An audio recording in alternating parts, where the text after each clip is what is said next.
আপনার নবী বলেন যখন আসমানটা কাঁপবে জমিনটা নাচতে শুরু করবে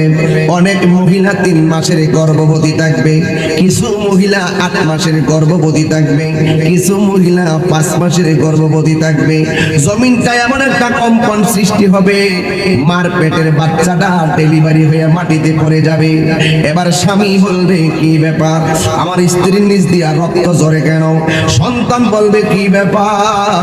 আমার মায়ের নিচ দিয়া রক্ত ঝরে কেন সবাই শুধুমাত্র একটা কথাই বলবে ওয়াকালাল ইনসানু মা লাহা কি হইল কি হইল কি হইল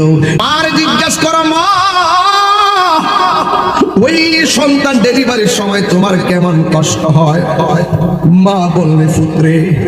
তুই যখন আমার কলিজায় বারবার লাত্তি মাইরা দুনিয়ায় আসতে চাইছিলি মনে চাইছিল হাতের মধ্যে ছুরিটা লইয়া জীবনটা দিয়া দেই এত ব্যথা করছে সারা জীবন তুমি যারা সেজদা দিলা না অথচ সেই মালিক তোমার জীবন দিয়েছে সারা জীবন যারে তুমি সেজদা দিলা না অথচ সেই মালিক তোমার মৃত্যু দিয়েছে তুমি সারা জীবন যেই মরিবের সেজদা দিলা না এই মালিক পৃথিবীটা বানাইছে আল্লাহু আকবার বল না কেন সারা জীবন যেই আল্লাহকে সেজদা দিলা না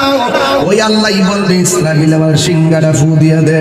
সিংহাটা ফু দিলে পৃথিবীটা দণ্ড বন্ড হয়ে যাবে রে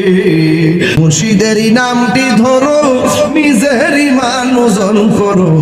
বিসমিল্লাহকে চাপা রাখো হৃৎপিণ্ডের ভিতরে দুই চোখের পানি দিয়া যাই কি পাওয়া তাহারে ওর সাথে সাথে মনোমগাজন সাথে সাথে মনোমগাজন কি না হইতে পারে চল মুর্শিদের দরবারে মুর্শিদ নামটি পরম দন করো তুমি তার সাধন 3 পুরাতন দন্ন হবে এই কোলে সেই কোলে এত সুন্দর করে আল্লাহ মানুষ বানাইছে এত সুন্দর করে আমার আল্লাহ আসমান বানাইছে আল্লাহ বলে একদিন সব আমি শেষ করে দিব যেমন করে সংসারের দিকে আমি সন্তান নিয়ে যাই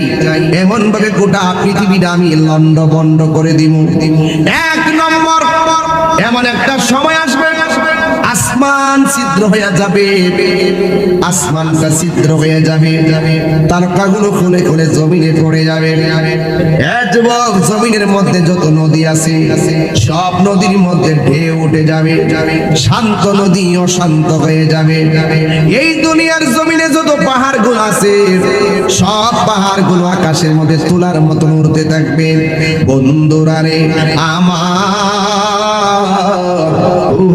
নন্দির বাবারা এই তুলার মতো আসমানটা যখন উড়ে যাবে তখন জমিনটা নাচতে থাকবে ইয়াউমা ইয়াকুনুন নাসু কাল ফারাশিল মাবসুস ওই দিন মানুষগুলা কীট পতঙ্গের মতন উড়ে যাবে যুবক ভাইরা আল্লাহ রাব্বুল আলামিন বলেন ইযা যুলজিলাতিল আরদু জিলজালাহা এই জমিনটা সেই দিন কম্পনে প্রকম্পিত হয়ে যাবে ওয়া আখরাজাতিল আরদু আসফালাহা জমিনের নিচে কয়লার খনি তেলের খনি স্বর্ণের খনি সব নিচ থেকে উপরে উঠে যাবে একটা মানুষ স্বর্ণের লোভ করবে না একটাই কারণ সবাই বলবে ওয়াকালাল ইনসানু মালাহা কি হইল আসমানটা কাঁপতেছে কেন জমিনটা নাচতেছে কেন যুবকের দল আমার নবী আপনার নবী আল্লাহু আকবার আমার নবী আপনার নবী বলেন যখন আসমানটা কাঁপবে জমিনটা না সুপ্রিয় দর্শক আপনাদেরকে অনেক অনেক মোবারকবাদ এতক্ষণ আমার সাথে থাকার জন্য যদি আমার এই ভিডিওটি ভালো লেগে থাকে তাহলে এই পেজটিকে ফলো করে রাখবেন এবং শেয়ার করে দিবেন সাথে থাকবেন আমি আপনাদের সাথে আছি আসসালামু আলাইকুম ওয়া রাহমাতুল্লাহি ওয়া বারাকাতুহু